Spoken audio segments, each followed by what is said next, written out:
I like numbers. Started before I could remember.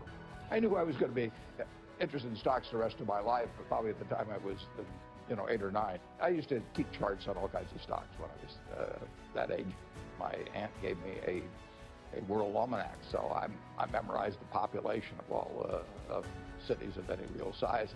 But I just like numbers. My grandfather had a grocery store, and I used to buy Coca-Cola from him in 6-packs for a quarter and sell them for a nickel each. I sold the Saturday Evening Post door to door. I sold Ladies Home Journal. I had all kinds of little ventures, not all hugely successful, I might add.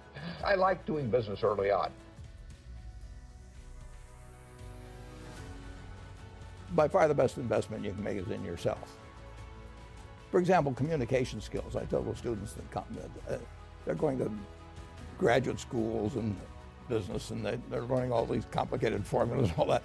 If they just learn to communicate better, both in writing and in person, they increase their value at least 50%. You have to be able to get forth your ideas, and that's relatively easy. I did it myself. I would follow my passion. I mean, whatever turns you on. I was lucky. I found something early that turned me on. But you don't want to take a job just for the money.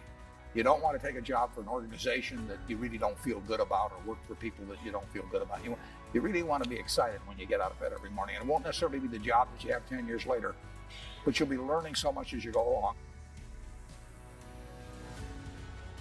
Have the right heroes. I mean, I've always been lucky in that respect. If the people you look up to are going to form your vision of what the world, how you want to be in later life.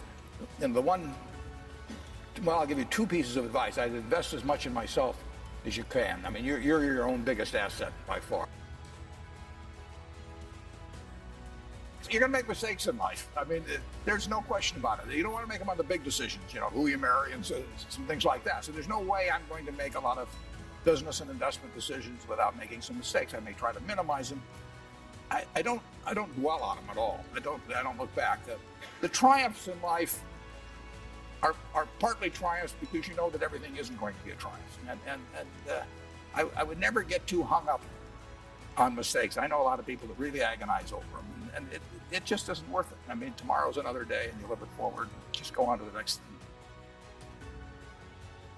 I can certainly define happiness, because that's what I am. I mean, I get to do what I like to do every single day of the year. And I get to do it with people I like. I tap dance to work, and it doesn't diminish. It's tremendous fun. So success is getting what you want, and happiness is wanting what you get. Well, I don't know which one applies in this case, but I do know that I wouldn't be doing anything else. I mean, I do advise you, when you go out to work, go to work for an organization that you admire, people you admire, because it'll turn you on, and you ought to be happy where you are working.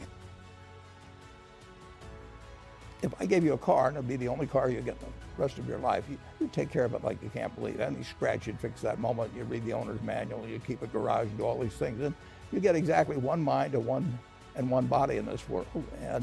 And you can't start taking care of it when you're 50. By that time, you'll have rusted out if you haven't done anything. So you should really make sure that you just remember that you just got one mind and body to get through life with, and to do the most with it.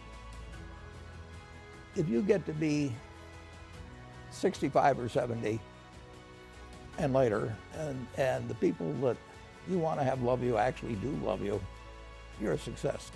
The best investment you can make is in yourself. If you invest in yourself, nobody can take it away from you.